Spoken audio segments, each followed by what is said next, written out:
WesWes Show. All right, welcome back, everybody, to another episode of the Late Returns Film Review Podcast. This is the show we talk about old school movies we watched back in the day. We hide out at our local video store multiple times, and if we're unlucky, late bringing them back, we piled up those fines at the video store that we had to pay or join another video store up the road to avoid those fines. But yeah, man, we are here to talk about the 1988 movie Die Hard, starring Bruce Willis. I'm here with also Eric, all the way from Ranui. What's up, my man? What's up, Bert? Glad you can make it. Thank It's been you. a long time coming. Can't wait to break this movie down. Not like we do, pull it through the gauntlet of categories we've got lined up. And it's good to reminisce about this film and have fun talking about it. So, before we start, I want to clear up some housekeeping stuff. So, the Late Returns Film Review is part of the WesWes Network. It's brought to you by WesWesNet.com. You can check us out on Spotify. We're on Spotify, and you can also check us out on our YouTube channel, the WesWes Movies and TV. And yeah, man, time to check out Nakatomi Plaza. Let's roll the trailer. Let's go, man. We thank you one and all and wish you a Merry Christmas and a Happy New Year. It's Christmas Eve in L.A. But a team of terrorists You want money? What kind of terrorists are you? Who said we were terrorists? have their own holiday plans. And I'm telling you, you're just gonna have to kill me. Okay.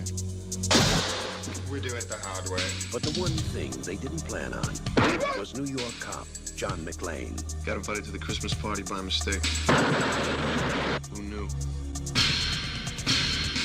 Do you really think you have a chance against us, Mr. Cowboy? Yippee-ki-yay, mother... And you'll have it. They have already killed one hostage. This channel is reserved for emergency calls only. Lady, do I sound like I'm ordering a pizza? Come to Papa, honey. You really an American? Only if New Jersey counts. What does he think he's doing? Job. They're using artillery on us. You idiot. It's not the police. It's him.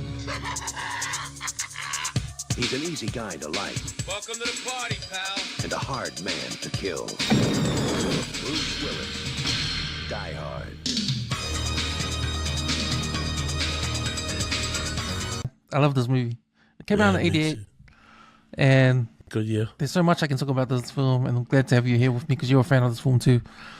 I remember when I watched this film, because there's a story. So I was sick at home, and my old man, my dad, he loves action movies, and yeah, he's the reason why I love action movies because he always went to the video store and brought these movies home for us to watch, right? Yeah. So I remember one day I was sick, and I stayed at home from school, and I remember like I was in the lounge, and I was just like lying on the couch, had the blanket and everything. So I had the flu. I was sick. And my dad, he comes home, but he brought a pack of videos from the video store, and one of them was Aliens. Was one of them, and Die Hard. I never knew what was it about. I never saw any previews or anything like that. Yeah. I probably yeah. did, but I didn't know too much about it. I knew who Bruce Willis was because he was on that show Moonlighting on TV, and I knew he made a movie that came out called Blind Date with Kim Basinger. I didn't even know who he was, bro. Shucks. You didn't watch Moonlighting? No, I mean, I did watch TV back in those days, but it was mainly for cartoons, and Yeah. I was like just hardcore cartoons in the morning and stuff, or on Saturday morning and that. I didn't really watch too many TV shows. Mm. But yeah, Well- I didn't know Bruce Willis until that Die Hard. Oh, true. So you never watched Moonlighting. So Moonlighting was a top show. It starred him and Sybil Shepherd. It was it was a show that came on I think Friday nights or something like that after Solid Gold. but yeah, man, it was a detective sort of thing. I think they were prime or something like that. Yeah, and then he made the movie Blind Date, and then I never saw that, but I remember seeing the the poster because his face was on the poster, and I was like thinking, oh man, he's a movie star now. He's on he's on TV now. He's in the movies. My dad comes home with 2 videos, Aliens and Die Hard, and I see the cover. I remember seeing the cover, and I was thinking, oh, that's the guy off Moonlighting. So I never knew much about this film. I don't think I saw any previews, but I knew it was an action film. But I was sort of skeptical. I remember thinking, okay, that's interesting. That's something different, because in the 80s, man, you're used to Arnold Schwarzenegger and Sylvester Stallone movies. Yeah, I know. And so I never quite knew the background of this film and what it was really about, right? Die Hard. So I was quite surprised when I was watching it. Man, I just remember it being so cool, the way it was shot, and everything else, like the action, and then just loving it without knowing too much about it. It ended up to be a great movie, a great action movie, an action movie that I haven't really seen before. Like, I've never really seen the action hero getting beaten up. You used to like Arnold and Stallone just kicking ass, eh? Hard up. A scratch on them, but man, Bruce Willis or John McClane, man, he gets beaten up, he gets shot at, he gets, he's injured. By the end of the movie, he's fucked, bro. Right? He's hanging on by a thread. So, yeah, it hit different to me. I thought the action was really cool. I think that was the first time also the violence of it shown in a different way. Like, every time someone gets shot, there's a lot of blood and a lot of, the squibs on their bodies. It looks like these squibs were like 10 times bigger than usual, right? Yeah. Every time someone gets shot or shot multiple times, bits of the clothing explode too, and the blood squirts out and everything. So it's the first time I've seen that. So and the sound effects of the guns, eh? Like sound effects of the guns. His pistol sounded like a cannon, bro. Yeah. Like boom, yeah, man. boom, boom, boom. Yeah, man. So I remember watching this film starring a hero that we never were familiar with, right? It probably stamped Bruce Willis to be the next action hero. Yeah, they pretty much put him up there. Yeah, but I love this film, man. I love this film. I love the bad guys. I love the hero. I love the danger. I love the stakes involved. I like it how it's just in a building, and all the action happens in the building. It was just a good fun time, man. It was a good fun ride. I loved it, man, and it was action packed and cool one-liners. Like, you never go far with one-liners when it comes to action films in the 80s. Yeah. And that just carries that on. And it was just well shot, well directed, and yeah, man, well acted, and yeah, it's just a fun movie, man. How about you? What was your first experiences with Die Hard? I think I watched it probably a couple of years after it came out in 1988. I didn't think I watched it at that time. I think I watched it a couple of years later. But I can't remember when I first watched it though. But I know we got it from the video store. I remember watching it, and I was just watching it for the action. I didn't care anything about anything else. Just the explosions for me back then. But yeah, I really enjoyed that movie. It was crack up. Like, you know how you were saying earlier about with Arnold, because I was a big Arnold fan. And I've watched all his movies and Sylvester Stallone. And then by that time, with this guy, Bruce Willis, coming up, I was like, oh. And then by the end of that movie, I was like, whoa, that's different. And there was more. I didn't know at the time why it was different. I didn't understand it, but I knew, like, man, this guy gets wasted, but he still comes out on top. That was my thinking when I was a kid.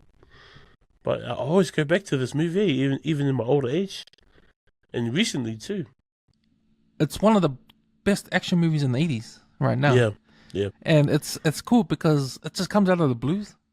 It comes out of the blues and doesn't use any of the normal things we've seen. There's no muscle man guy. This is like a normal... John McClane is an everyday dude, right? Yeah, a normal guy. That's what makes it really good. He's like the middle... Like, what do they call it? The middle class working type person. That's just trying to live his life. Do his job. But happens to be in this situation. So this film came in 1988, and if I look in the top 10 highest grossing films of 1998 in the box office, Die Hard comes in actually 10th place. Yeah, Die Hard's in 10th place. Rambo 3 comes out that year, and it's in 6th place. Yeah, Willow came out that year too, eh? That was one of my other favorites. Yeah, Willow It's not in the top 10 though. So top 10, number 1 is Rain Man. Number 2 What? is Who Framed Roger Rabbit. Number 3 is Coming to America. And then Crocodile Dundee Part 2. Number 4, Twins is number 5. Rambo 3, number 6. Number 7 is called A Fish Called Wonder. Number 8 is Cocktail with Tom Cruise. Yep. 9 is Big with Tom Hanks. And then Die Hard is in 10th place. It makes $141 million So, flipping Red Heat, Bloodsport, worldwide. Short Circuit 2, and Young Guns didn't even make the list. Wow. The Oscars that year, Rain Man wins Best Movie of the Year. Yep. And the best actor goes to Dustin Hoffman from Rain Man. Best director is Clint Eastwood. He directs a movie called Bird. But yeah, man, that's 1988. We would have been in primary school, eh? Yeah. I remember. Yeah, I was still at primary at that time. Let's speak about some of the actors. So we spoke a little bit about Bruce Willis. What was your? Because we spoke about how he's new to the action scene, action movie game. Yeah. And what did you think about his performance in Die Hard? Bro, it was a shit. No, it was good.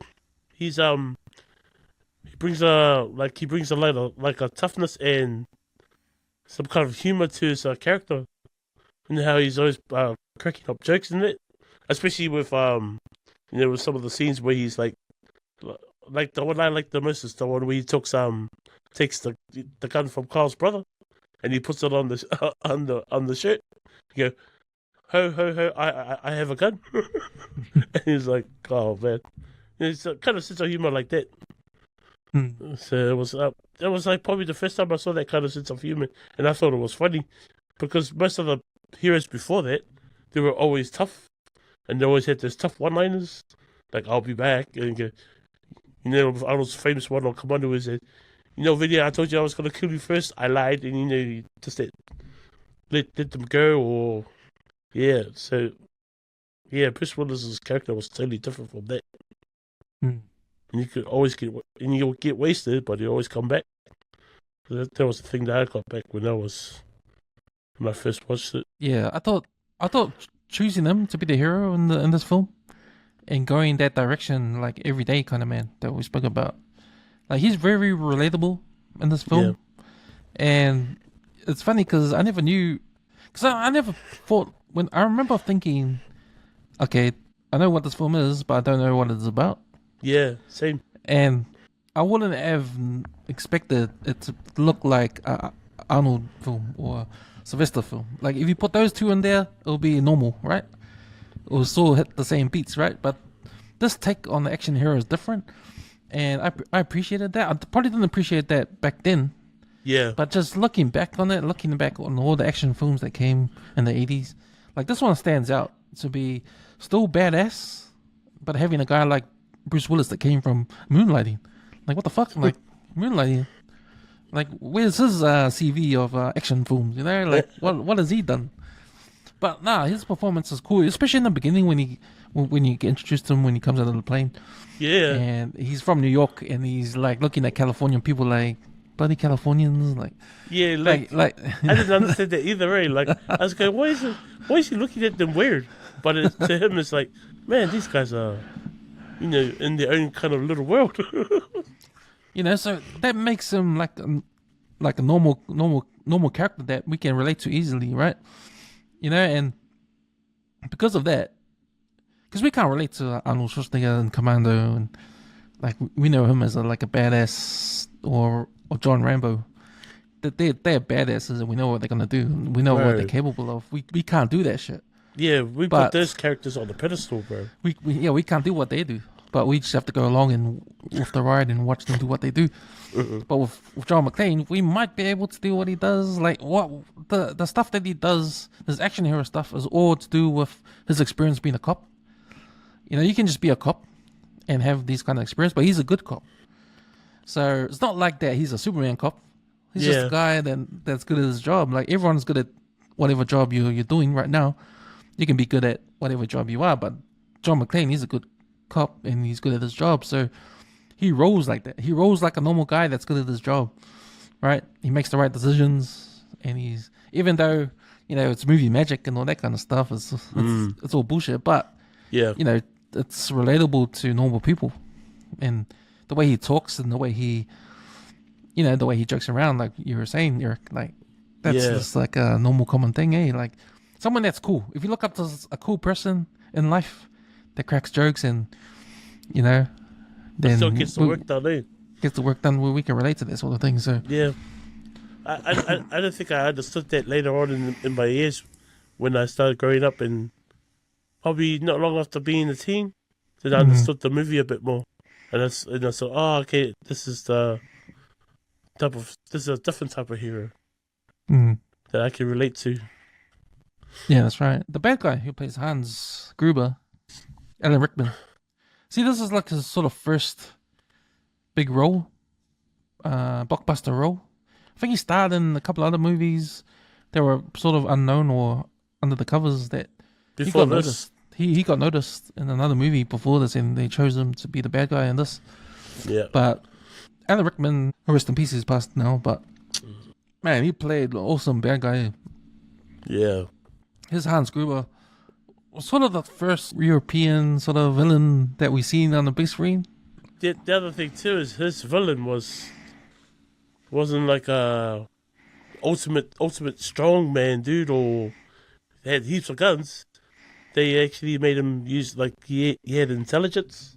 It's quite clever, which is rare. And back in the 80s, it's probably the first villain that I've seen that had intelligence. I didn't understand that back then when I was watching it as a kid, but I was like, oh, Well, no, you do have your structure of the bad guys in these action movies. You have your, just like on Unbreakable, how they pointed out the structure of the bad guys. So you have a mastermind at the top, and then you have the mastermind sidekick who's the muscle or the person that does all the action. The mastermind is the bad guy at the top, who's the schemer, who's not strong but uses his brain, and he delegates. He delegates all his men, but he's got to do all the job for him, right? Yeah. But out of all his men, he's got the number one man, who's the badass out of all the men that is under him, right? So in Die Hard's case, you've got Hans Gruber, who's the mastermind. Yeah. But his man that does all the action is Carl, right? He's the guy.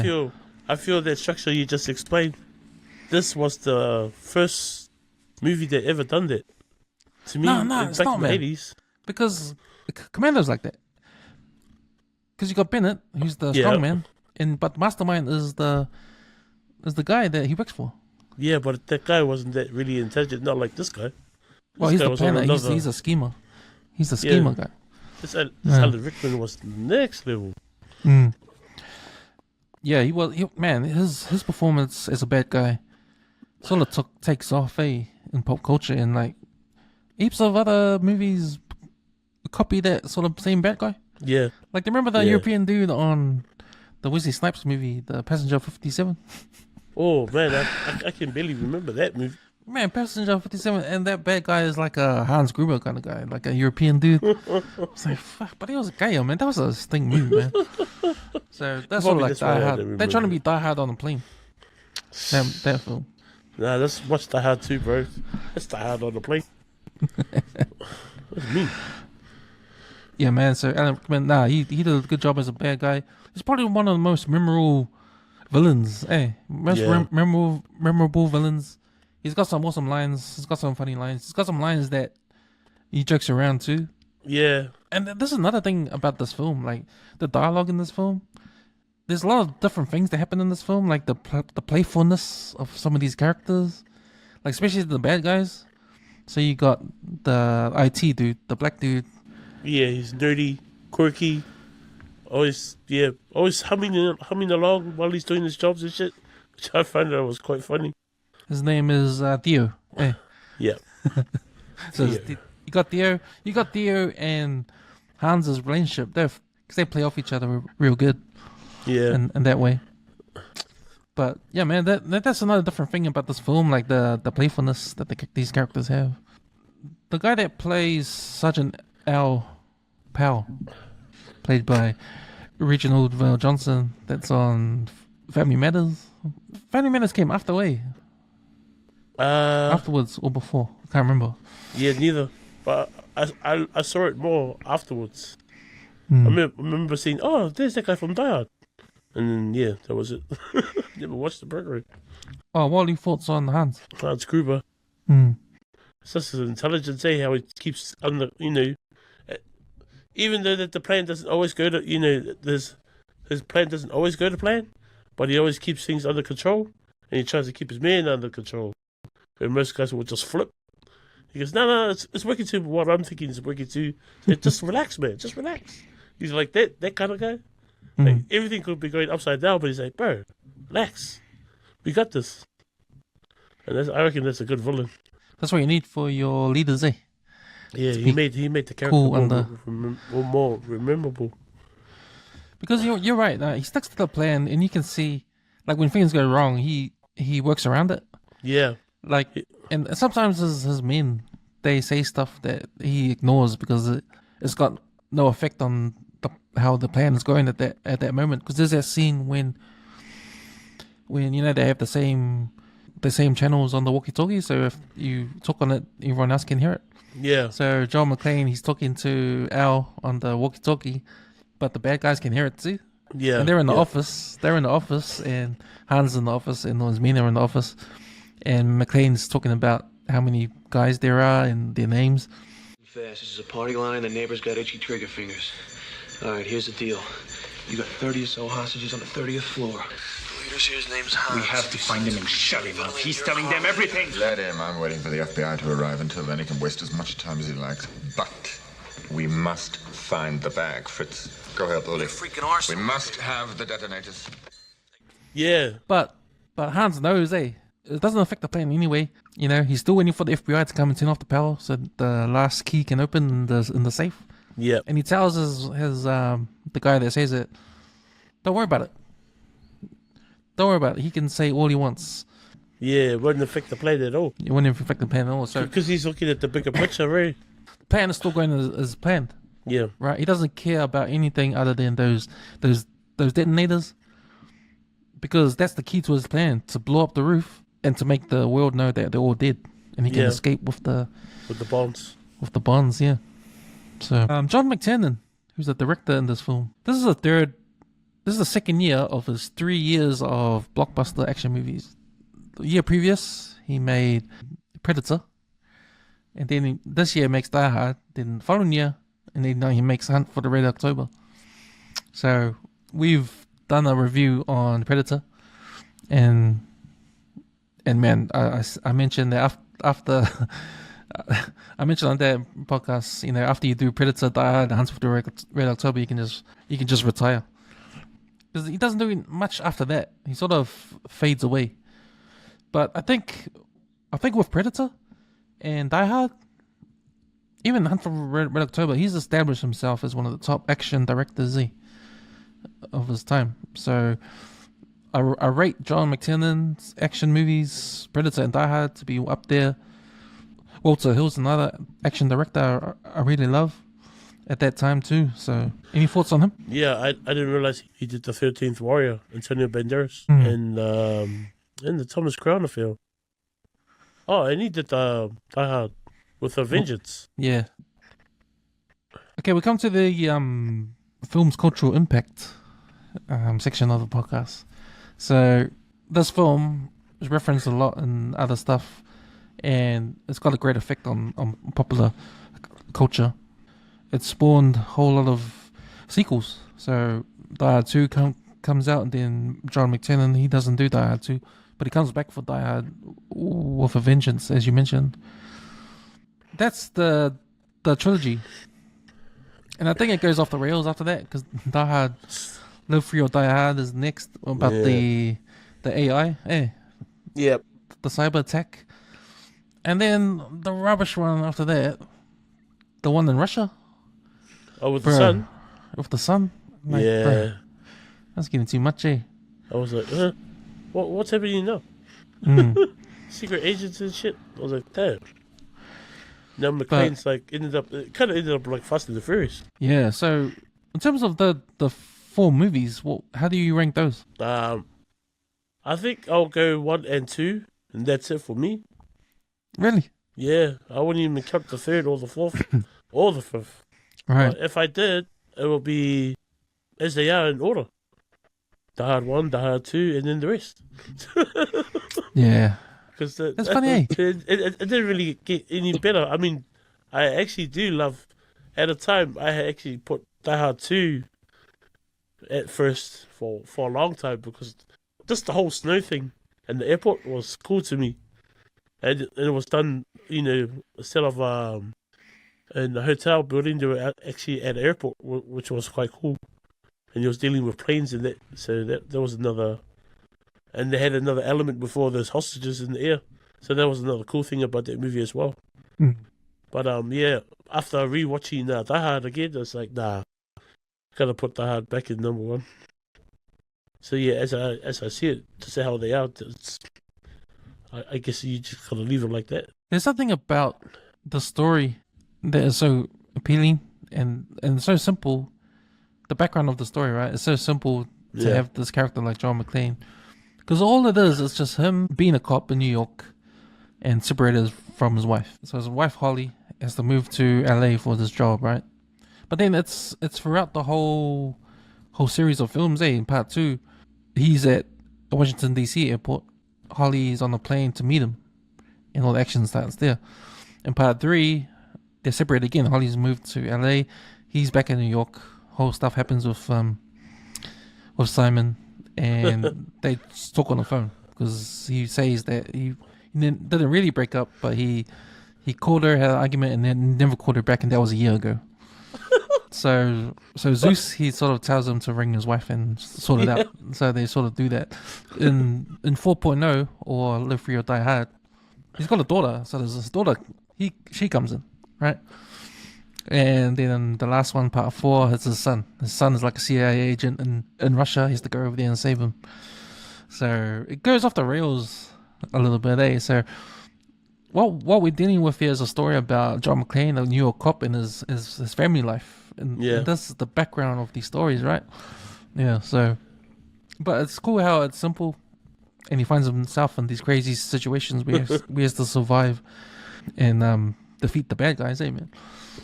They redefined the formula for action movies that way. Like, after this movie, every other action movie that was made, with a similar formula. Yeah. That's the vulnerable action hero. He gets hurt now and again. He's not invincible like Arnold Schwarzenegger or Sylvester Stallone. Yeah, exactly. So that was a big impact on action. Yeah. Action movies, eh? Yeah, we saw a lot more movies come out like that. Yeah, that's right. Man, I think this one, Die Hard, and The Last Boy Scout, bro, my favorite. Shit. The Last Boy Scout was good, eh? So this is a similar kind of thing, eh? Like, normal everyday cop. He's the first action hero we see in the 80s that is vulnerable, right? Yeah. He's not superhuman like Arnold is in his movies.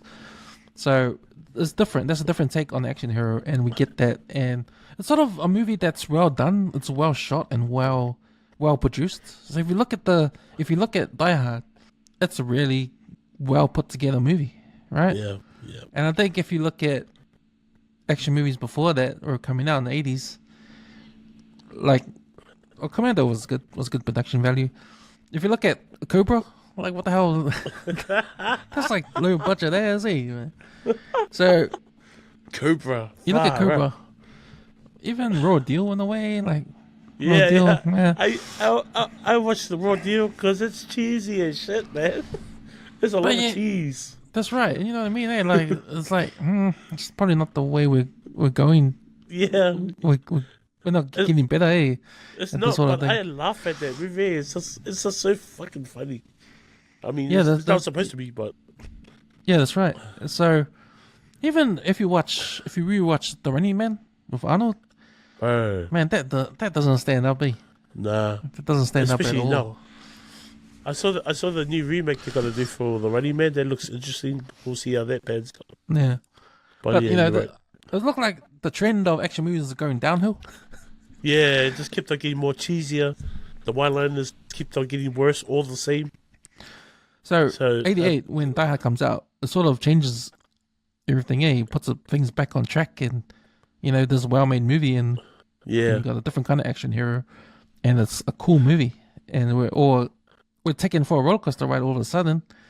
I think action movies get a big rev up with this movie Die Hard, and you know, we talked about how this movie sort of impacts the rest of action movies that come after this. Like Passenger 57, the Wesley Snipes. That's like Die Hard on a plane. Under Siege comes out with Steven Seagal. That's like Die Hard on the boat. So even these sayings that you hear in the media, like all these new movies come up, like Speed. Speed comes out with Keanu Reeves, and everyone's calling that's Die Hard on the bus. So you know what I mean? Yeah. So it is. So now there's all these other action movies that are doing the same sort of thing. Like you got a normal guy cop against the bad of the bad guys, you know? Yeah. The best of the bad guys sort of thing. So I think the cultural impact of this film, because it made a lot of money, it made around the world $400 million. Oh. So at that time. Holy shit. Yeah. Worldwide. So yeah, that's a formula there that 20th Century Fox has got and rolled with and produced other Die Hard films. So you watched it on VHS? Yeah. I think I watched it on TV first. Right. Because I remember I couldn't stop it or anything. Yeah, I watched it on TV. I remember the ads and shit. That's right. And I was like, oh. And then I watched it on VHS. Not long after that, I got it on VHS. And then, you know those late fees you were talking about? Yeah, that was one of them. Yeah. Oh, I lied. It wasn't 400 million. It was 141 million were made worldwide that year in 1988. 141 million. Yeah, true. 400 million shit in those days. Man. They could have made their own studio. Yeah. The other thought I had was just the first things I've ever seen before in the action film are in this film. Like there's certain scenes that are quirky and you wonder why it's there, and it's probably because it's a bit of comic relief, or it's something that would give the character more depth. Like, you know, the Carl and his brother, how his brother, I forgot his name, but he was trying to cut the telephone lines. But he was trying to divert the lines, but his brother Carl comes with a chainsaw. Yeah, that's right. He doesn't care what he's doing. His brother's doing, and he goes just and chops the lines. cuts the line off, and the brother has to hurry up and divert one of the lines so they can communication line out. Yeah, you kind of see that relationship between Carl and his brother. Yeah. Like Carl is the older brother, perhaps. Yeah. Saying, "Hey, bro, fuck, hurry up, man." Yeah, like, so there's a lot of certain scenes like that. There's a lot of that happening in this film. And there's just like character development there, like these little things that help you think what these characters give more depth to the character, what their relationships are. So it's the banter between Hans and the hostages, because he's sort of funny, eh? When it comes to his dialogue with the hostages, even his relationship with Theo, how he talks with Theo, they sort of have a banter between each other. Theo, are we on schedule? One more to go, then it's up to you. And you better be right, because it looks like this last one's gonna take a miracle. It's Christmas, Theo. It's the time of miracles, so be of good cheer and call me when you hit the last lock. Did Theo even know the full plan? No, because he didn't know how to bypass the last lock. The final yeah, lock. that's right. Yeah. But Hans did, right? Yeah, Hans kept it secret to the end. Like, he knew that. He knew that was FBI procedure to shut down the power, and that's what they needed to open the last lock. The last key. Yeah, the last key. So, all right, man. Let's get into these categories. The Late Returns film review categories. We're going to put this movie Die Hard through a gauntlet of sports-themed categories that would come up for this podcast. But first, we're going to talk about the most iconic scenes. Right? So I've got a list of iconic scenes here that we can talk about. So, and if you got anything else, you can add to it. So my list of iconic scenes, we've got... Man, the cool thing about Die Hard 1, 2, and 3 is how the bad guys are introduced. And they're introduced through this walk they have. Like, there's a shot where they're walking down the hallway or walking into an elevator. A group of them just walking, and you got the leader in front. And it happens on all 3 movies. And you know, you notice it in the first one because the camera has an emphasis on it, and the music too. But then when it does it again in part 2, and then does it again in part 3, like, oh yeah, that's like a shot, that's like a scene, like a iconic Die Hard scene. These are the bad guys. These are the bad guys scene. Yeah, exactly. So, and I like the scene that happens on Die Hard because they are. His hands in the front. He's got his hands in his pockets. And he's just walking. You know, his team is behind him. They come together, right? They walk out of the truck, and then the others come from the side, and they're just walking. And they're just walking down the hallway, and the camera's just on them in front. So yeah, that's a scene I love. Did you notice that one? Yep. I didn't notice that one, but I like my action scenes. Next iconic scene I got is Takagi's death scene. And then I got Carl's brothers. His body's in the elevator. Ho, ho, ho. I have a machine gun. Ho, ho, ho. Next one, McClane throws the body onto Al's car. Next one, I got a SWAT team attacks. Yep. And they get wasted. Hans pretends to be a hostage. When they shoot the glass. Yeah. And McClane has to run through the glass and stabs his feet. And then I got the end when Hans falls to his death. My iconic scenes. Yeah, slow-mo. They actually did that, that, you know how we found out? They actually did that shit for real. But, they green screened it, obviously, but I think they dropped him from 40 feet or something like that. I was like, holy shit. So that surprised look on his face as he's falling down was OG. I was like, because they said they're going to come to 3, but they let go at 2. I let go at 1 or something to get more reaction. And you gave the reaction. It was priceless. Yeah. Yeah, those are my iconic scenes. Do you have any to add to that? Yeah, I need my one favorite scene was, I think they showed it on the trailer all the time, was when Bruce Willis jumps from the top floor with the hydrant hose wrapped around him as dumbass FBI agents got wasted in the air. On top of the Nakatomi building, when Hans tried to blow it up with all the hostages. Fortunately, the hostages made it back downstairs, and not the FBI agents. It's one of my favorite iconic scenes. I think it's the part where he kind of leaps off, and then there's an explosion at the background, and then you don't see the rest of the scene. But in the movie, he kind of ricochets on the side of the building, and then forces his way back into the building again by blowing away the glass. The hose reel gets caught at the top, so he's the dangle on, and he's got his feet on the glass, and you see the blood stains on the glass from the blood from his feet. Yeah, and then he pushes away from the glass, shoots the glass, and then crashes through. Yeah, and then at that moment, the hose reel falls down, and so tries to drag him out, and he has to undo the reel to get free. Yeah, that whole segment, man, is mean. Because I was when I was young, I was like, why are you shooting that glass? Why don't you just go through it? And obviously, because the glass is thick ass, you ain't gonna go through that shit unless you break it somewhere. I was like, no, Eric, you dumbass. So the Takagi death scene, like I remember being shocked when he dies. When I rewatched it, I was shocked. When I rewatched it, I was like, shit, there was so much blood. I was shocked when I first saw it because it was like, he's trying to get the code off him, and he goes, "Oh, I haven't got the code. You're just gonna have to kill me." And he goes, "Okay." Yeah. Shoots it. I was like, "Ooh," that was like. Yeah, I got a bit shocked when I rewatched it. I was like, "Hey," I was like, "Oh my gosh!" I think my brain must have forgotten how the scene went. But when I rewatched it, I was like, "Whoa!" Got a bit of a jump, and I noticed the blood on the door. Yeah, I was like, "That's a lot of blood." I was like, shit. Like a split. Coming back to what you're saying about Hans, like how he's a schemer in that and the plan, like he's sticking to the plan to a T. Yeah. He's confident in the plan.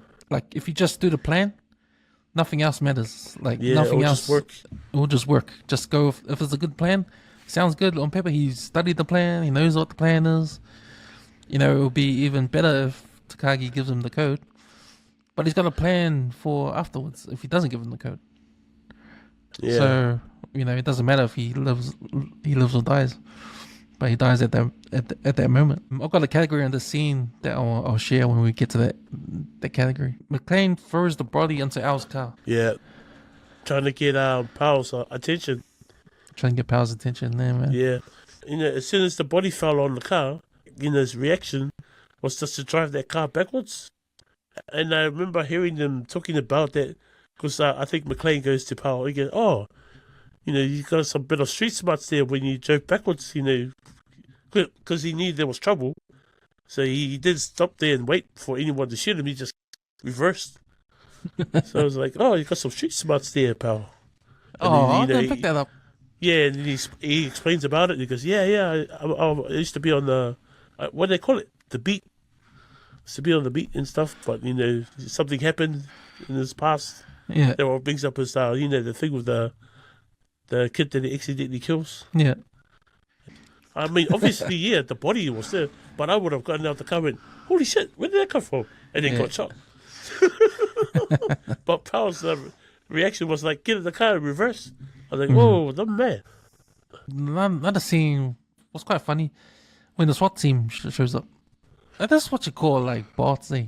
Like, it's funny how McClane knew what was going on, and McClane was going, no, stop, don't do it. I think this qualifies as the Gaia scene, like the most annoying scene, because that was pretty much up there, bro. Fuck. Really? Oh man, yeah. I thought that was a cool scene I didn't think it was annoying. I thought it was cool to show, again, to emphasize the plan. Hans Gruber's plan is still everything he predicted will happen is going to happen, and he had a plan for everything. He knew that the SWAT team will come and attack at some stage, and he had a plan for that. So he got the guys to come down, and that was a cool scene when one of the bad guys, he sets himself up on the counter where the chocolate bars are, and he grabs the chocolate. Yeah, and he eats it. But that's what I'm talking about with these kind of scenes, like unnecessary but builds character. This is another one of those scenes where we see the bad guy eating the chocolate bar, because we're watching them set up beside the counter, and we can see the chocolate bars, right? And we're like, "Ooh, I'll get one." And next minute he gets one. It's like, "Oh yeah." Like, it's funny because that's probably something we would do. Yeah, I don't. And that's good writing. These little quirks, what I was talking about, these little quirks in the film that give more depth to the characters. And it's more fun too. It's fun. Yeah, another fun scene during that scene when the SWAT team was trying to get him to position. There's that black SWAT team guy that's going through the bushes, and he's badass with his gun M16, and he's all suited up, and he looks like a badass. But then he gets stung by the rose thorn in the bush. He says, "Ah!" And he looks at the hands. "Oh!" So that was crack up. And then the cool scene when the cops have that RV. Oh yeah, and they were prepared for that too. For heavy vehicles too. They had bazookas and everything. They had bazookas and everything, yeah. So they had planned for that as well. And that was just a funny piece when they get Theo to come off the safe to be the eyes. So he's the IT guy with the eyes, and he's sort of like he's commentating the situation. Yeah, and he's making a bit of fun of him about it, eh? He's making fun of it. And that's cool, eh? Macho assholes. No! All right, listen up, guys. 'Twas the night before Christmas, and all through the house not a creature was stirring except the four assholes coming in the rear in standard 2x2 cover formation. It was like, look what we have here, gentlemen. The police have an RV. Yeah. And then when it gets blown up, he's like, oh my god, the quarterback is toast. So yeah, he's a funny character, that guy. SWAT team gets wasted, and I got a few categories on that scene that are gonna be coming up. The scene when Hans pretends to be a hostage. Please, God, no, you're one of them, aren't you? You're one of them. No, Don't kill me, please. No, please. Don't kill me, please. Whoa, relax. Relax, I'm not gonna hurt you. I'm not gonna hurt you! The fuck are you doing up here? What were you looking for? I managed to get out of there, well, I was just trying to get up on the roof and see if I could signal for help, you know. It's just from here. Why don't you come in and help? Oh, we go. Forget the roof. Come on. I said forget Even the roof. We got people all seeing the name that's on the board, and he uses the name John McClane. So if you read the book, so Die Hard is from a book, right? And it explains that scene. The reason why John McClane knows he's Hans, do you know how? Because of the cigarettes. He didn't complain about the cigarettes. Because those cigarettes are German cigarettes, and apparently German cigarettes are stronger than normal cigarettes. And when he gives him the cigarette, Hans doesn't react to it. He just smokes it like normal, like he's used to it. Yeah, because I remember McClane when he first gets the cigarettes from Carl's brother, right? And he says something about, oh, these will kill you. Or something like that. He says some kind of smart joke. Probably that's what he meant. That they are a lot stronger. Yeah, I didn't pick that up. So that's how he... Well, I don't think anyone could pick that up because it's in the book. But that's the reason why McClane figures it out, that he's Hans, or he's not a hostage. Because he doesn't cough, because he takes a puff of that cigarette. So because Hans has a puff and doesn't react to it like normal, he doesn't say, oh, what the hell are these? Like, these are strong as. Like, it doesn't react. So what was the thing with the board then? With the name board? Because I actually thought he figured it out because he said the wrong name. No, it was the right name. It was J. Clay. J. Clay on the board. So that was one. So McClane is using his detective skills, right? He's trying to figure out if this guy is real or not. So the first test was the name. He gets the name right. Okay, sweet. Second test was the cigarette. By the end, he doesn't put bullets in the gun anyway. So yeah, that happened. He had a suspicion in him already. Okay, all eyes on me scene. What out of all those scenes, what's your most favorite? The building, jumping off the building. Yeah, smashing into the side of it, getting back in, helicopter going down, all that shit. That was good. Yeah. Mine was the scene straight after the scene where John McClane finds out he's really Hans. It runs off because the elevator comes up and Carl comes up with one guy or two guys. McClane kills the guy in the elevator, the guy in the white top, but the other guy. So there's three of them. There's Hans, Carl, and one other guy. McClane runs into the office, hides behind the office partitions, and this is my favorite scene when Carl and Hans come in. The third guy, he's running towards where McClane is, and McClane just shoots him in the legs. Yep. And that's that scene where all the blood comes out and all that, and yeah.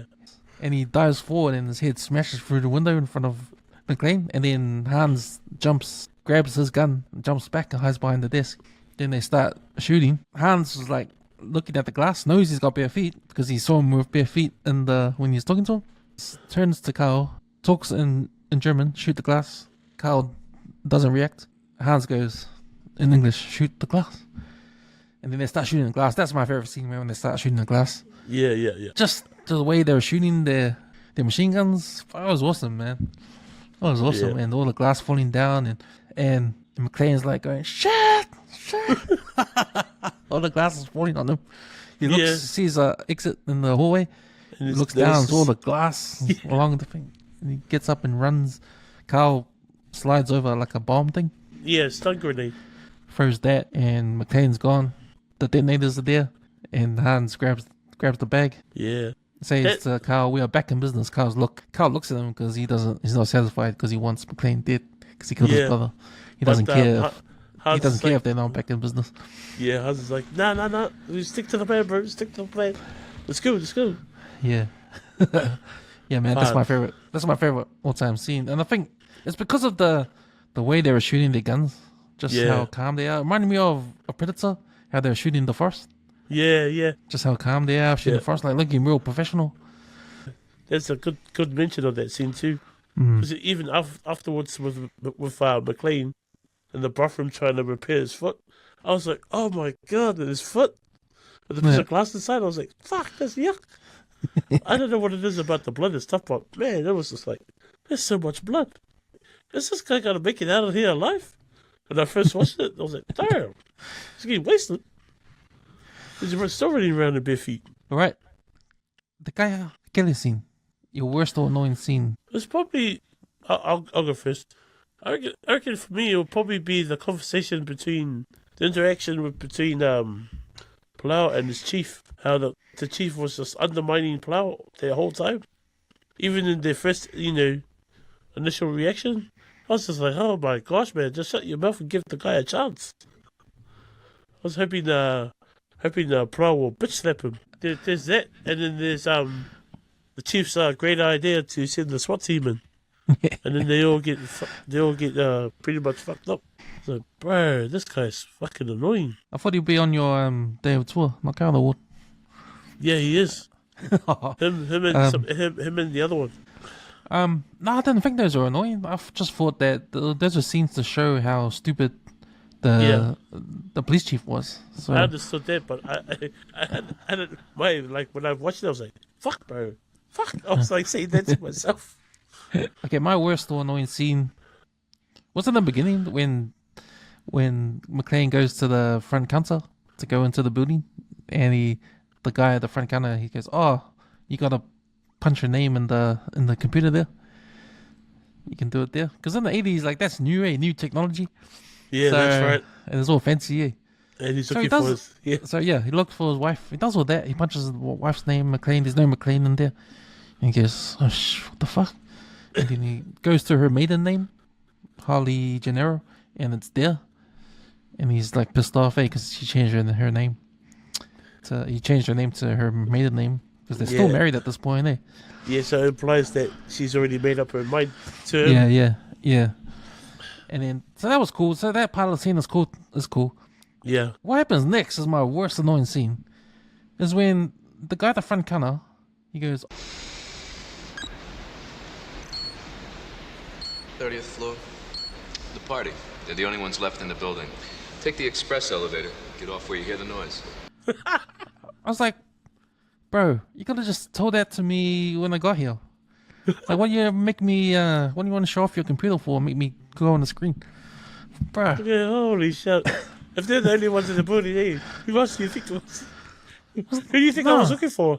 No, you made me go through this fucking technology stuff, and all you gotta do is just tell me. Like, So, yeah, that was my annoying scene. Next scene, going upstairs, the TMO. A scene you need to watch in slow motion. Oh. I think the end scene was in slow motion. You want to slow it down even more? No. I was just saying, if there was a scene that you wanted to watch in slow mo, it's already done. You didn't have any other ones? Maybe the part where the shooting the glass, and where he's running across it. He's like, my feet. I don't know. I'm thinking out the box there for a bit. Yeah, my scene is when John McClane throws the chair down the elevator shaft with the C4. But I want to slow it down where the explosion's coming up the shaft. And he goes, "Oh shit!" And he turns around and jumps. But there's that ball of flame that comes through the hole, and just his body. So I want to slow it down and see if that flame touches his body or not. Yeah, true. All right. Next category, we got hidden gems. Scenes you picked up now you didn't notice back then. Yeah, my first initial hidden gem was the conversation he had with the passenger in the plane, McClane. How many times I've ever watched this movie, and that was the first time it kind of like, oh, I can't remember this. And then he was trying, and then you see McClane trying it in the hotel, and he's going, "Oh shit, it does work." But what was it, to relieve stress or something? Eh? Apparently, I don't know. Maybe I can send John Campbell to investigate. But I don't know. I haven't even tried it before. Even when I step off a plane.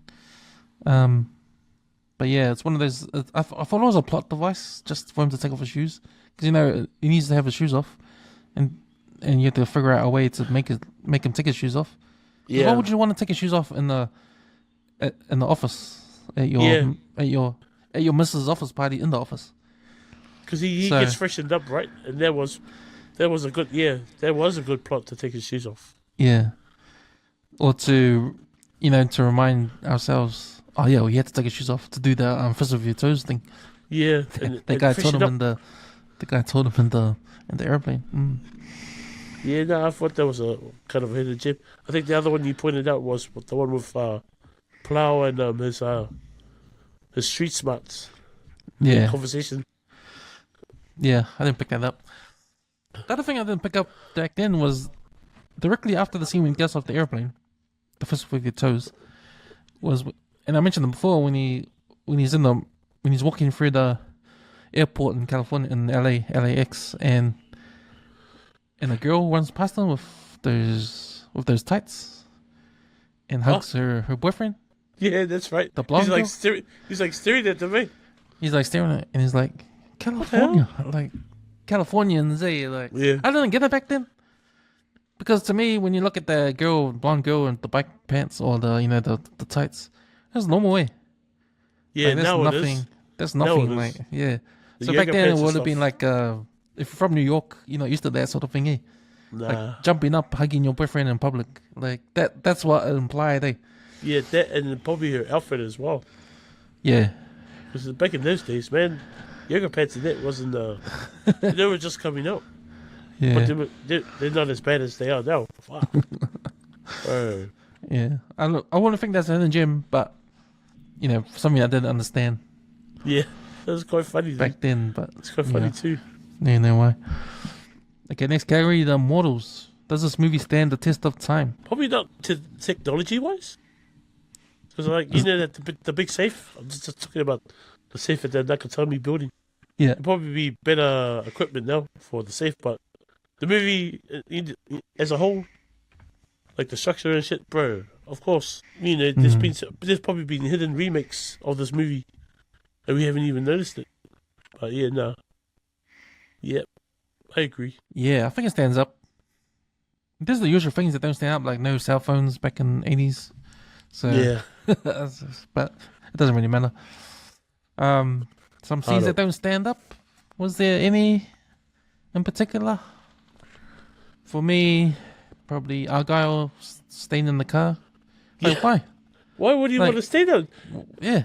Why? That kind of got me like. Why would you want to wait there for a guy you just met the whole night, unless it was beneficial to you? Like, do you get paid extra for that, or? And be drinking at the back seat. Yeah, like, aren't you supposed to be driving? Can't drink and drive. Yeah, and he's drinking like full whiskey. Yeah, at the back there. I was like, fuck, this guy. I just gotta have a hangover. I feel like shit later. Well, can you even drive if McClane had to come down and go somewhere? Could you actually drive him? Yeah, I don't. I thought there was. Yeah, I thought that was one of my big issues with that movie was Argo. I was like, man, I wouldn't do that if I was him. I'll go home, relax, and have a proper drink. And if he does call me, I'll probably had a nap already. So you see that what you described right there? See, that's your that would have been your worst or annoying scene. Yeah, true. Really. Yeah. We can add that to the list then. Yeah, that would have been your worst annoying scene. But it's pretty cool. I like when we're talking about McClane being relatable. Like he's a New York guy coming to California. He's not used to California ways. He looks down on it like weird. Like probably a whole lot of other people might think the same way. When he goes into the limo, he's not even at the back. He's in the front with Argyle. Yeah, having a conversation. Like he's a humble guy. He's not one of those dudes that, oh fuck limo. Oh what, Yeah, like, nah, man. Put me in the front. Yeah, put me in the front and let's have a conversation. Let's have a chat. He's a relatable guy. Yeah. There's nothing special about him. He gets that advice in the plane from the dude. He stands up to grab his bags, but it shows his gun in his holster. Yeah, he comforts that's right. the guy. He comforts the guy. He says, "Oh, don't worry, man. I'm a cop.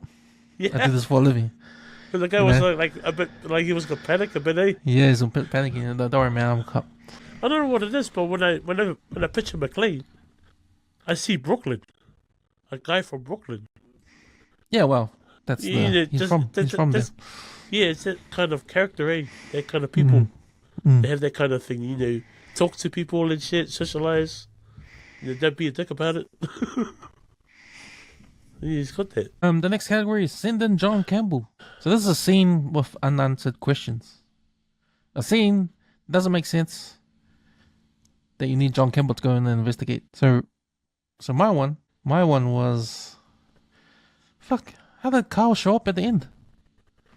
How did Carl show up at the end to try and kill McClane? How did he get past all those guards with his machine gun? How did he get down off being hung from those chains at the top there? Like, how does that happen? Yeah, good point.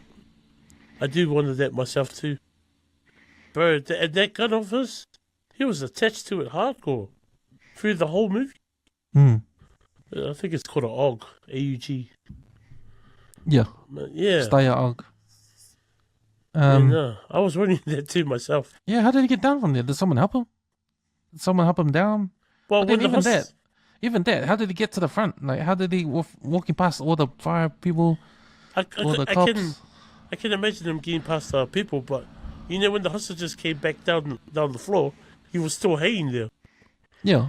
Like, because the people were like, the hostages were looking up, and they could see him, and they were like screaming. So he was still hanging there. So yeah, true. How the fuck did he get down? Yeah, so that's my send in John Campbell scene. Have you got one? Nah, I don't think I can top that. Probably my John Campbell find out what Arco's doing at the bottom of the Tommy building. He might be part of the terrorists, but obviously he's not. Okay, next category: Selwyn Cobbo Award for best quotes in the movie. What you got, man? There's heaps. There's probably the ultimate yippee-ki-yay motherfucker. Yeah, that's the like one the that's on in every Die Hard movie there is when he's about to off the bad guy. Even when Hans tries to say it, what is it you say? Yippee-ki-yay. I was like, bro, stop. You're butchering the line. That was funny too. What other quotes are there? I think the other one we throws the body on our plow. It's like, welcome to the party. Welcome to the party, pal. Yeah. It's like, welcome to the party, pal. No, all the time his name is Pal. What's another one? There is some few other ones, but I can't remember right now. Man, there's heaps, man. There's when John McClane and Hans, they face off at the end. This time, John Wayne does not walk off to the sunset. Yeah, that's Grace right. Kelly. And John goes, that was Gary Cooper, you asshole. He's got a thing for Americans, eh? And it shows with those one-liners. One funny line was when the FBI guys die in the helicopter. And the chief down the bottom, the captain, he goes, oh, yeah. We're going to need some more FBI guys, I guess. Yeah, and I was like looking at him going, what the fuck? Oh, the other one was when there's FBI guys in the helicopter. And how they're going through the city and that. And then the guy goes, oh, just like a Saigon, or whatever he said. And then he's telling his mate, and his mate was going, I was still back in high school, bro. He's like, you fucking retard? Dickhead, he said, dickhead. I was still in high school, dickhead. Yeah. Junior high. I was still in junior high, dickhead. It's like he's probably remembering some other dude. I'm cracking up at that. I thought that was funny. Then there's when he's calling in the duct, in the ventilation duct. Yep. And he's complaining there. He's like, come to the coast. We'll get together, have a few laughs. With his ladder. Trying to get through. There's heaps, eh? Yeah, there was quite a bit. Man, I don't know why I didn't write a list. Fuck. But even Hans, I think Hans got heaps of good ones. I find some. Oh, here's a Hans Gruber one. When they touch down, we'll blow the roof. They'll spend a month sifting through the rubble, and by the time they figure out what went wrong, we'll be sitting on the beach earning 20%. When they steal all the money. Yeah. But even the one when Hans is talking to the hostages, and he's reading that book. Yeah, there's so many. There's so many Hans ones there. He's good. All right, next category: the Civil Reese Award for most overhyped or acted scene by an actor. Who you got? The guy that was trying to get into Holly's pants. Her workmate. Alice. Alice, yeah. That guy. Hans, Booby. Yeah. I was like, bro, what a try hard. His smile, his fake smile. Yeah, I know. He was an interesting character, because he was like a dickhead, But you're right, he wanted to get into all these pants. So he had this way of trying to get out of things. But he was like an arrogant guy. He told Holly, "Man, I've closed like $1 million deals. I can talk to this dude. I can handle these terrorists. Terrorists. Deals and terrorists are not the same thing, buddy." He's a real boss guy. You remember how you looked when you was with the walkie-talkie talking to John? Hey, John, I think you could get with the program a little, huh? The police are here now. It's their problem. Now tell these guys where the detonators are so no one else gets hurt. You know, I'm putting my life on the line for you, pal. Ellis, listen to me very carefully. John. Shut up, Ellis. Just shut your mouth. Put Hans back on the line. Hans, this shithead does not know what kind of man you are, but I do. Listen to me. Good. Then you'll give us what we want and save your friend's life. You're not part of this equation. It's time you realized that. Hey, what am I, a method actor, Hans? Babe, put away the gun. This is radio, not television. Hans, this asshole is not my friend. I just met him tonight. I don't know him. Jesus Christ, Ellis, these people are going to kill you. Tell them you don't know me. John, how can you say that after all these years, huh? John. Yeah. Come on, John, you got to come in, man. We know we're old buddies. But McClane knew, John knew that if they're gonna kill anyone that's related to me, or to get to me. So I don't know why Alice did that. Like thought he was the man. No, I think he thought he could break a deal, but he didn't know Hans that well. Wow, dumb man. Hans just looked at him like, "Bro, you're just target practice for me." Yeah. Holy shit! But that for Hans, he probably saw that as a good opportunity too, because he knew if he killed this guy, then obviously McClane will be sweating. So it's like, oh yeah, sweet, I can kill the others, make this guy come in and stay with the detonators, so I don't have to go fucking look for him. Thank you, Alice. Pop. Come to think of it, probably my overacted scene by an actor was the guy that played the German bad guy with the ponytail, the big dude that handled the bazookas. Oh, like okay. When he was screaming to carry them to get in position. Yeah, that's right. And the foul in the drop day or something. Yeah. Just that part. Like screaming, and you just grab the one on the top. Yeah. Yeah, that's right. Yeah, that's a good one. Next category, the David Tour Award. A character you want to knock out. So you know the SWAT team leader? Yeah. To me, he was boss, man. That guy was cheese. That guy was boss, man. Like he had the black cap on, The black bulletproof vest and the black cap on, and he had the headset. Yeah. And the part when he was fully as the man, Story sitting in the car. You know. And then what happened to the car? And they won the car, exactly. But man, he was the boss, man. He reminded me of that SWAT team guy on RoboCop. The same dude you want to knock out, Yeah, so, I don't. They've talking knock that guy out. The SWAT team leader. How about you? It would either be the chief or Thornburg. Actually, probably both of them. Well, anyway, Thornburg got his one. From Holly at the end. Yeah, I don't. That was a funny scene, Fuck, I didn't expect that when I first saw it. I was like, oh. And when she took the swag, I went, oh, damn. But you know, it's funny, that scene when she punched them. It was a good punch. But then there's people laughing in the background. Mr. McClane, now that it's all over after this incredible ordeal, what are your feelings?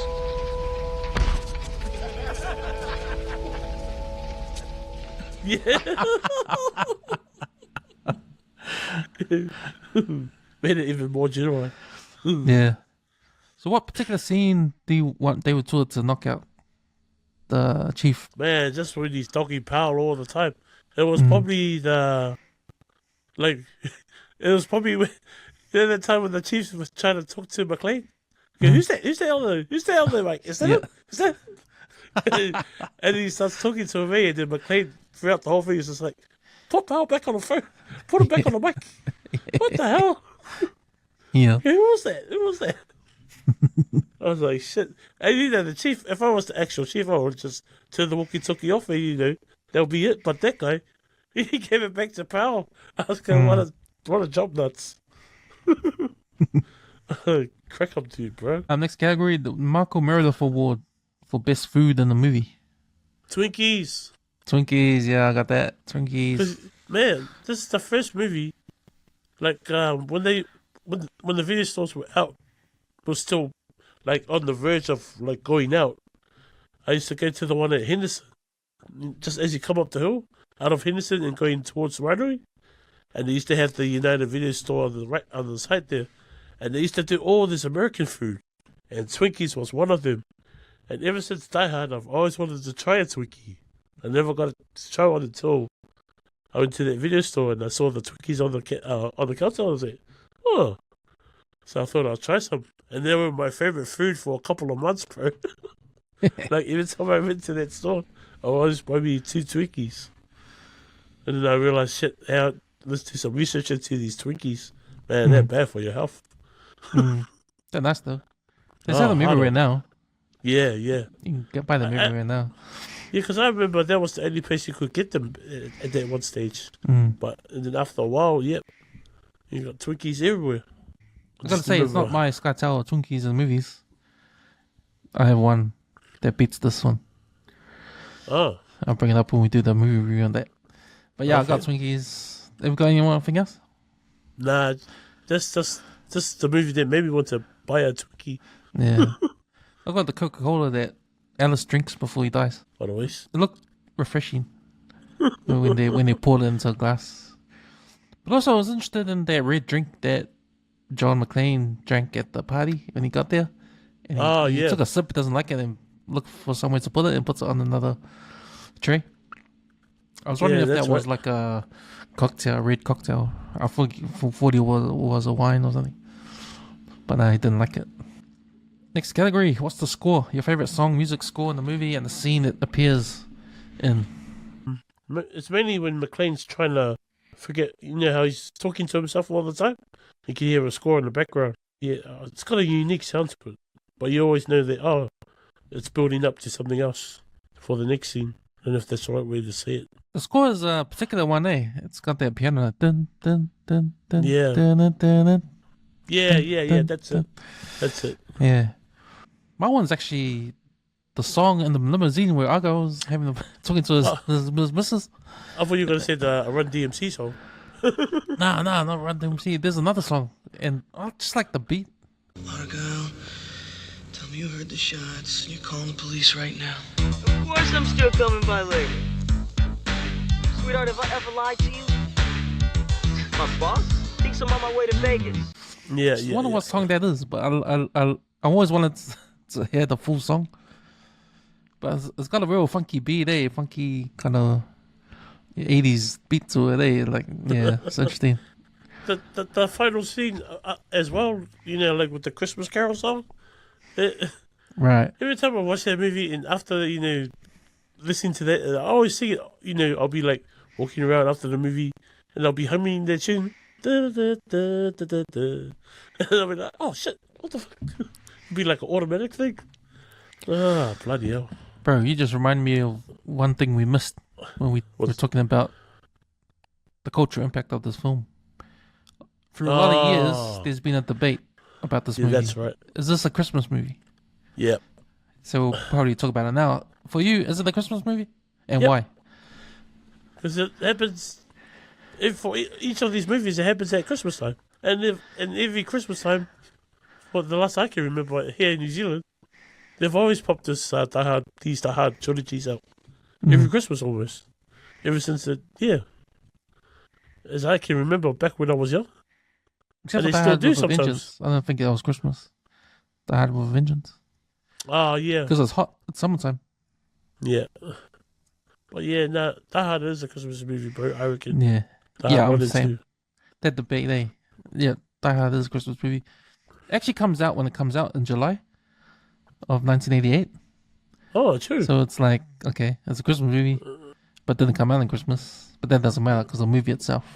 Because it's in Christmas, it's got Christmas carols. There's a present in there. Like he's got a teddy bear on the plane with a red bow. That's right, yep. And yeah, man. Nah, that is a Christmas movie. The score is done by a guy named Michael Carmen. He's passed away. But he also did all the Lethal Weapons. He did Adventures of Baron Munchausen. He did Highlander. He did Robin Hood, Prince of Thieves. Yep. He did the first X-Men movie. Oh, nice. And yeah, then he passed away. He done a lot of TV Buzz. stuff. Age of Darkness, Tales from the Crypt, Band of Brothers. But he passed away in 2003. Sad buzz. All right, next category, Netflix and chill. Should this movie be a TV series? Can it be a TV series? Possibly. Yeah, I think so. Possibly. It could be. Because we could explore his private life too, eh? Yeah. Of Holly and the kids and how that goes, and and every episode will be like, you know, a criminal to take down, or maybe a series. Every series will be a criminal to take down. Yeah, and then at the end of every season, some mastermind. In saying that though, it was funny because I was reading that the last Die Hard movie, the one in Russia with his son, it was going to be a crossover event with 24 with Jack Bauer. What? You know 24? Yeah. Yeah, they were going to put 24 universe inside the Die Hard universe. Yeah. Oh my gosh. So yeah, that will probably be interesting that happened. Next category is the Six Man Award, Best Performance in the Movie in a Supporting Role. Man, I think we've been talking about him already. Who's your one? I got Alan Rickman. Yeah, me He plays too. Hans, man. Yeah. Because this is his first movie, eh? His first big movie. Yeah. But man, his bad guy is memorable. Yeah, bro. And impactful because, like we talked about, he spawned a lot of villains similar European villains. But he's the number one. He takes the cake, man. He's awesome. His banter and his charm. Yeah. You know, the way he talks to the hostages. He's funny too. He's quirky. He's got character, eh? And you know, he's just the man. Alan Rickman pulls it off big time. Oh no. I forgot where I saw it before, and I remember him in Harry Potter, and I liked his character there too. I was like, oh, that's right. Well done, man. I liked him in Dogma. He was an angel. Dogma is that Ben Affleck and Matt Damon. Yeah. Yeah, that was a funny movie. That was really bloody too, eh? I was like, shit. Yeah, best actor in a supporting role. Yep. The Ruben Thorne Award, the weakest link acting performance in the movie. Probably the extras. Some of the terrorists. Oh yeah. I think because all the main characters, their performances were pretty up there. I can't right off the bat. I can't think of anyone that bad. Holly. Oh, probably the guy that acts as Alice. I don't know. Really? I mean, no. I was pissed off at him, so no, he did a good job. No, I can't think of anybody besides those. Despite your terrorist guy, the one with the long hair, that jumped the rocket. I don't know if there's anything there. Carl, maybe? Nah. He doesn't talk much. You know who I picked? I picked Reginald Val Johnson. Who the hell is it? The guy who played Al Pal. Oh, true. Yeah, I didn't really like his performance, eh? I think it's because, you know, I know him more on Family Matters. I don't think he suited the part for this. I get it, though. You needed someone like him. But when we get to the next category, I actually replaced him with someone I thought would do a better job to make this movie a better movie. But yeah, it's, for me, Reginald Val Johnson, he was my weakest link in the movie. I don't know, there's some scenes, might be the dialogue. Yeah. Nah, I think in general, every part is well casted. Yeah. But I think the weakest one out of all of them is Al Pal. So next one, movie trades. Would you recast anybody to make this movie better? For me, it'll be a no. No. Keep it on. But for you, it'll be Powell. Yeah. Do you know who I would replace him with? Who? Martin Lawrence. Bro. Shit, that'll be 10 times better. Exactly. And that's what I'm talking about. Like, yeah. because the role of Al Pal doesn't do really anything physical besides driving the car backwards. But other than that, he's just the guy on the microphone right through the film. Yeah. So you need someone that's like really good at talking, like a smooth talker sort of thing, but make it dramatic. Like, I think, and this is just me, my opinion. Richard Oliver Johnson, like, he can just read the script and just talk on the mic. But I think someone like Martin Lawrence or any comedic sort of actor like can come and play that part real funny. Yeah. And just make it more. It'll go in line too because they got quirkiness already with John McClane. Yeah. So so you're right. If they had somebody like Martin Lawrence there, just to bring that out a bit more, they'll make it 10 times more funnier. Yeah, exactly. No, that's a good one. That's me. Next category, Rookie of the Year. An actor who was unknown at the time, but became famous later on. I got Alan Rickman again. Yeah. 'Cause he was unknown, and he just killed that performance, man. He killed it, and yeah, other movies copied of him. So, what more can you ask for playing a part where future movies copy of your part? So, it's got to be. Next category, the Mao Nono Award. A supporting actor or extra who shows up in multiple films. Okay, who did you get? Man. Okay, this guy, and we spoke about the scene before, was one of the bad dudes, terrorist dudes, the Asian one. Yeah. Yes. His name is Al Leong. Oh, that's how you pronounce it. And he's a stuntman. Yeah, I didn't and know he shows up. He shows up in a lot of action movies in the 80s. Bro, he's one of the Asian guys in Big Trouble in Little China. Yeah, He comes out. Is he in the good team or the bad team? I think he's in the good team because he appears with the truck. He appears beside the truck. That's right, because he helps. Like when they're going to that place, he's with the old man and them. Yeah, that's right. And he's also the bad guy on Lethal Weapon. Yeah, and he gets strangled by Martin at the beginning. Lethal Weapon 1. And he's also the bad guy in Last Action Hero. Yeah, of course. Man, he gets killed. One of my favorite cheesy movies. Yeah. Who have you got? Yeah, no, I got the same dude. Yeah. His hair. It's his hair that made me remember him. Yeah. Like his whole look, the Mongolian look. His made me, I remember that guy. He's in every single fucking. Yeah, he's a that guy for real, eh? Yeah, hard up. Yeah. The other guy I remember was on Predator. One of Arnold's mates. He was like a big the scene where Arnold goes into the office and he goes knock knock and he blows that big ass dude away. Yeah, that was the Russian dude. Yeah, that was his best mate. And that guy is another one of these guys. Yeah, he pops up all everywhere. the movies. Yeah, because apparently that's when that guy made his his big appearance.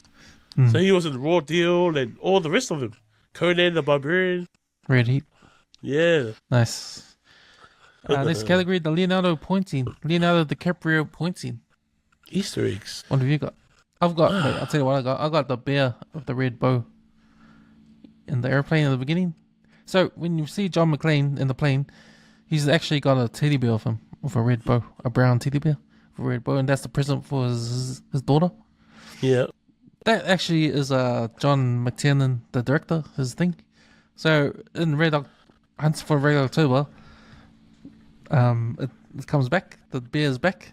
It's with it's there. Oh. He's got something about bears with a red bow, so he puts it in all his movies. Yeah, I didn't know that one. Yeah. Shit. I didn't have any Easter eggs anyway. All right, I wouldn't have picked that up. The other one I got was when we first see Theo. When Theo and Carl walk into the building, and Carl's just focused on killing the guy at the front. But Theo plays the guy he's trying to distract. He's shouting to Carl or talking to Carl about a basketball move that happens. And the basketball game is like it's the Lakers versus Boston Celtics. So Kareem rebounds, right? feeds Worthy on the break, over to AC, to Magic, then back to Worthy, right? Boom! 2 points. So he's actually talking about a game that's happened, a basketball game. Yeah. Oh, So, true. But it's a LA Lakers game because they're in LA, and it's talking about Kareem Abdul-Jabbar. Yeah, AC Green. So yeah, you know that guy there they replaced with the guy in the front. He looks like Huey Lewis. Huey Lewis in the news. Oh, true. Yeah. Oh shit. Yeah, true. Next category: Stephen Crichton intercept. Is there a prop or clothing you want item you want to take home? Yeah, if they have a 8XL ho, I've got a machine gun. Nice. I'll take one of those. Yeah, that was on my list too to take home. And then Carl's machine gun, the Steyr Og. Yeah. Because that's the first time I've seen that machine gun. We see it in RoboCop. Yeah. Little guns that they're shooting at them, me. Hey, is that a New Zealand gun? I've seen the New Zealand Army, haven't they? Yeah, I thought it was New Zealand made. Yeah, I don't know. But yeah, when Carl puts it together, he puts it together from the bag. Eh? Yeah, that's right. Yeah, he's like really macho man with it too, eh? Yeah. He's got it like upright. He's like really, yeah, it's my gun. I remember seeing it for the first time, and I thought it reminded me of the modern day Tommy gun. Yeah. 'Cause you hold it in it's the like front. a future. Yeah, a future Tommy gun there, but yeah, Carl's synonymous with that gun there. Like when I see that gun, I always think of Die Hard. And this is and this will be another thing to put in the cultural impact there. Yeah. When you see this gun, the Steyr Og, you automatically think of Die Hard. We're getting there. We're almost done. Sky Tower. What is any actors in this movie that is the Sky Tower of their career? Oh, we've been talking about them all pretty much through the whole thing. Yeah, we have been. I'm gonna go. I had two. I went for Alan Rickman, obvious one. Yep. This guy. When you see this guy, Alan Rickman, you're gonna think of Hans Gruber, and you're gonna think of him falling from the roof. You're gonna think of his whole performance. Every time you see this guy anywhere, any other movie that comes out, even Love Actually, he was on Love Actually. You know, every time you see him, you automatically think of Die Hard, and that's me, man. That's me for Alan Rickman. Definitely his Sky Tower of his career. I'm gonna say Bruce Willis as well. This is Bruce Willis's Sky Tower of his career. Sort of this. cemented him as an action star after this, and he just become an action star after this, and all these other movies. Became a Hollywood megastar. Hollywood right megastar. Yeah, that's right. But he always has his roots with Die Hard, the original Die Hard movie. With the franchise, he has his. It goes back to his roots in the franchise, but if you're going to talk about franchise, you have to talk about the original one, and Die Hard is the original movie, and you're always going to think of Bruce Willis as John McClane on Die Hard, unreplaceable. So, yeah, the best of his career. Yes, he's coming up. He's coming up. He's probably the hardest working actor at this point, because during that time, he was making moonlighting during the day and he was filming this at night. And he got married to Demi Moore during this time too. So the hardest working actor. Busy man. Time. Yeah, a busy man. So well deserved, I think. But I think Die Hard. This movie Die Hard, the one that put him on the map, and the one that's the best of his whole career. Not even Pulp Fiction. I think Pulp Fiction is different because Pulp Fiction revived his career a little bit, along with John Travolta. Yeah, that's right. And they're good parts too. If you're gonna put your top 5 Bruce Willis movies, I still think Die Hard will be at the top. Yep, I agree. Have you got anyone else? Have you got anyone? Wait. No, sorry. I think The Last Boy Scout is my first. Really? Yeah. Oh. Yeah. Really? Yeah. Even though it was probably influenced by Die Hard, or there was some stuff from, because it's kind of similar in a way. It is, but no one's gonna think about Last Boy Scout Yeah, I'm thinking about Die Hard. Die Hard, but yeah, mine's probably The Last Boy Scout.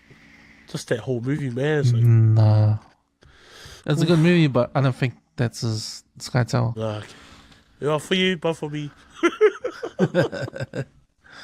Okay, Sky Tower with anything in the movie. Blonde hair. Sky Tower with blonde hairs. Well, very rarely you see a bad guy with blonde hair. Okay, bad guy with blonde hair. Especially a bad guy with long blonde hair. That's right. Most of them did too, eh? They all had their Joffrey's got blonde hair. Yeah, He's an most asshole. of those terrorists, they all had like long, beautiful blonde hair. How about Joffrey? He's got blonde hair. Joffrey, which one is Joffrey? Game of Thrones. Oh yeah. No, I was saying too. There's like heaps of them on that movie too. All the whole crew got that all flamboyant, like styleless blonde hair. I just say that out loud. I've got European villains. So Hans Gruber. Yeah. His character represents a European villain. He's from Germany. Yeah. I think he's sort of like the first European villain. Hey, to be in an action movie, I can't remember much whoever else. In the 80s. But he is probably the number one, and a lot of copycats come after that. So I think this is the Sky Tower of European villains. I also think this is the Sky Tower of situational action films. Like what I mean by that? What I mean by that is that this is an action movie in a set piece. The whole movie is in a set piece, and that set piece is the building, right? Yeah, the building is the character itself. Yes, and then good idea. When we go to Die Hard 2, it's all at the airport. When we go to Die Hard with a Vengeance, it's actually New York City, but it doesn't really categorize as a set piece. It's funny because the set piece for the first I had, I actually like more characterize it to more than the second one. Yeah, because it is the airport, but there's some parts of that Nakatomi building that he's been passed through there a couple of times now, especially when he's on the top roof, just where the elevators are, and you have the poster of the girls, and like he goes past it the first time, he looks at it and he goes, oh yeah. And then he comes past it again, and he's like, oh, hey, girls. So it's like, it gives the character some, it gives the building a bit of character there. Oh, man, now we missed that part, man. So that part is, you've caught up a good part in the film. That brings back to what I was saying about how this film is a first for little quirks. Yeah. Like we see Al Leong eat the chocolate bar, and we see, the girl. What was I talking about with the girl of the California? That thing. Oh yeah. Well, saying hello to her boyfriend. Yeah, and then with the naked lady in the calendar. Yeah. And it's funny because he notices it, but he doesn't say anything the first time, and then the next time because he enters the same hallway but from a different angle, and he's like, oh, he goes, hey, and then he just carries on past like, how am I gonna get out of here? I was like, oh, true. But you recognize the area and you go, oh, that's where he was at the beginning. Yeah. Yeah. It's like, what? And you see the picture there. Yeah. Sky Tower of situation action films. The first one to be in one place. And then, like I was talking about before on Cultural Impact Day, like a whole lot of action movies come out trying to be in one place. One that like comes Speed right on the bus, Speed is like Die Hard on the bus. Even Under Siege 2. Steven Seagal's one on the train. Yeah. I was like, bro, yeah, that exactly. guy. What a copycat. See, these would have been great Die Hard. And you know what? Like, a lot of these Die Hard movies, because other movies copied of their situations. Yeah. That Die Hard never made stories into those. Like, it was like, oh, we can't do it on the boat because Under Siege did it on the boat. Oh, we can't do it on the train because Under Siege 2 is on the train. Yeah. We can't do it on the bus because Speed is on the bus. So, I guess they would have. They could have, but then, it'll be like the same movie type thing. Is there... there's something that we missed at the top, but have you got any facts in the making of this movie or behind the scenes? Oh, facts. Interesting fact. Not really. You've mentioned it was done by a book. Yeah, that's interesting in itself. Yeah, So Nothing Lasts Forever. Back in 79, shit. So apparently Frank Sinatra had the rights to that book. But apparently there's I don't know. See, I can't remember what I read for sure, but I think it's Frank Sinatra made, because this book was a sequel to another story, and Frank Sinatra played the main guy in that first story. That was a movie back in the days. Yeah. So, but Frank Sinatra had the rights to the story, right? And when they were going to make Die Hard, they're going to use the sequel to the book, right? But because Frank Sinatra had the rights, he had the right to star in the film to be John McClane. Yeah. At this point, he's old by then. You really want to see Frank Sinatra be in this movie? Like, yeah, it looks like at the time when they were doing all of that, he was 73. Yeah. So, bro, he ain't gonna last on screen. Nah. Probably not even 5 seconds. Nah, that's right. But the thing is, with the book, everything is the same in the movie. Oh, okay. In this book, there's one thing that's different, and I forgot what it was. But it's all the same. Like, you know how I told you about when Hans pretends to be a hostage? Yeah. And the way McClane finds him out is the cigarettes. Well, that's in the book. That part's in the book. I think I'm gonna say I can't remember. I have to look it up. But yeah. Another cool fact was the scene with the broken glass. Yeah. Bruce Willis wore rubber feet to protect himself, but he still got some real cuts during that scene. Oh. Damn. The safety precautions in the old days, eh? In the film industry. Oh, yippee-ki-yay, motherfucker. Was just Bruce Willis joking around. But it became a franchise catchphrase. Shit. Oh, here it is. So the book is called, like you said, Nothing Lasts Forever. It's a sequel to the book, The Detective, that they made into a movie in '68 starring Frank Sinatra. But the cop in the book's name is Joe Leland. So that's new. So I think and Die Hard's based on the sequel of that book, Nothing Lasts Forever. They changed it to Die Hard. And yeah, Frank Sinatra had the right to act as Joe Leland because he acted as the young Joe Leland in the previous movie. Yeah. But no, they didn't go with that. I wonder if they should do a remake for Nothing Lasts Forever. That could be interesting. Sweet, man. Last category, overtime. When the movie ends, what might happen the next day? Yeah. I only got one. Probably sleeping. They go back home and have Christmas with the kids and the family. Yeah. Have a good Christmas. Harley fixes all his cuts and bruises the next day. Yeah. I doubt that, but yeah. Sweet, man. That's us, man. That's the categories all done. And that's Sweet. Die Hard all done, man. And like I said, man, have we got any final words on the podcast we just did about the movie? Yeah, no. Yeah, this movie itself, well, one of my childhood favorites. It always will be. So I can't wait for the next one, man. Yeah. This movie is a Christmas movie.